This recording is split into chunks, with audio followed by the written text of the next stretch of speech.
Perekonomian dunia bergejolak, segala lini sektor bisnis porak-poranda dihantam dampak pandemi COVID-19.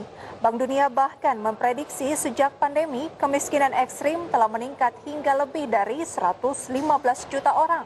Indonesia sendiri mengakui perekonomian menurun signifikan akibat dampak pandemi ini.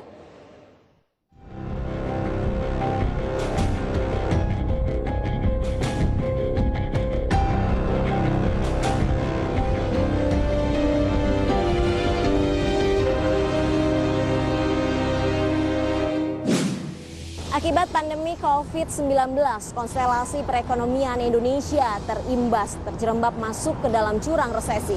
Pemerintah mengakui bahwa ekonomi Indonesia turun drastis, bahkan menuju ke arah depresi. Guna menghindari kontraksi pertumbuhan ekonomi yang jauh lebih dalam, tidak ada jalan lain selain pemulihan ekonomi nasional yang harus dipercepat. 7 bulan pandemi COVID-19 telah memporak-porandakan sendi-sendi kehidupan masyarakat, baik dari segi ekonomi maupun sosial masyarakat. Pemerintah terus putar otak untuk menghadapi dampak pandemi ini. Berbagai strategi mendorong perekonomian dilakukan melalui berbagai insentif dan stimulus. Presiden Joko Widodo pun dengan tegas mengatakan perekonomian Indonesia mengalami penurunan signifikan selama 6 bulan terakhir. Ini fakta dan tak bisa terhindarkan. Dalam hal ekonomi, pencapaian kita juga tidak jelek-jelek amat. Ekonomi kita menurun, ya, betul, itu fakta. Tapi mana ada negara yang tidak menurun ekonominya? Bahkan ada banyak negara lain yang harus memikul beban ekonomi yang jauh lebih parah.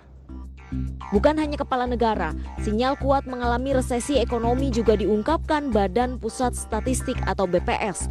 Ini terlihat dari angka indeks harga konsumen atau IHK di bulan September yang mengalami deflasi 0,05%. Menjadi bukti Indonesia sudah memasuki zona resesi pada kuartal 3 tahun 2020. Di satu sisi pada bulan September ini pasokannya cukup, tetapi yang perlu diwaspadai adalah penurunan inflasi inti yang terus menurun sejak bulan Maret.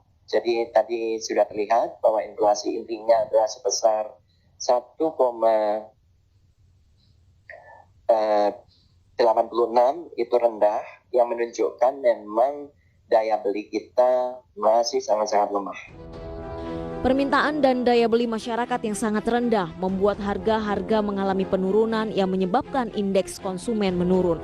Bahkan turunnya inflasi inti sejak Maret hingga September juga menjadi faktor kuat terjadinya resesi. Daya beli masyarakat masih sangat lemah. Dalam kondisi di mana kita ekonominya masih tertekan karena adanya pandemi. Jadi permasalahan utama dari yang harus diselesaikan pada saat sekarang justru adalah penanggulangan wabah. Mengatasi kondisi depresi ekonomi, pemerintah harus fokus menyelesaikan penyebaran COVID-19. Sejumlah stimulus dan bantuan sosial nyatanya belum mampu mendorong daya beli masyarakat. Anggaran pemulihan ekonomi nasional pun harus difokuskan untuk menangani keseimbangan antara kesehatan dan perekonomian. Pemerintah melihat penyerapan anggaran PEN sebesar 45,5%, kemudian sudah diselenggarakan. Dari sektor tersebut untuk kesehatan 21,92% atau 25%, perlindungan sosial 72% atau 157 triliun. Pemerintah percaya diri bahwa ekonomi Indonesia masih jauh lebih baik jika dibandingkan dengan negara-negara lain yang juga terimbas oleh pandemi COVID-19. Banyak jalan telah ditempuh pemerintah, salah satunya dengan mempersiapkan dana produktif agar perekonomian kembali bangkit. Pemerintah menegaskan mencari keseimbangan antara prioritas kesehatan publik dengan perekonomian masyarakat adalah jalan tengah dalam menghadapi pandemi dan resesi ekonomi yang saat ini terjadi. Perekonomian Indonesia menurun, itu adalah fakta. Saya tegaskan kembali bahwa kesehatan masyarakat, kesehatan publik tetap nomor 1. Tetap yang harus diutamakan.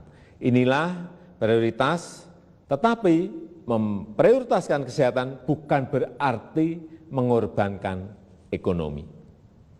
Karena jika kita mengorbankan ekonomi itu sama saja dengan mengorbankan kehidupan puluhan juta orang.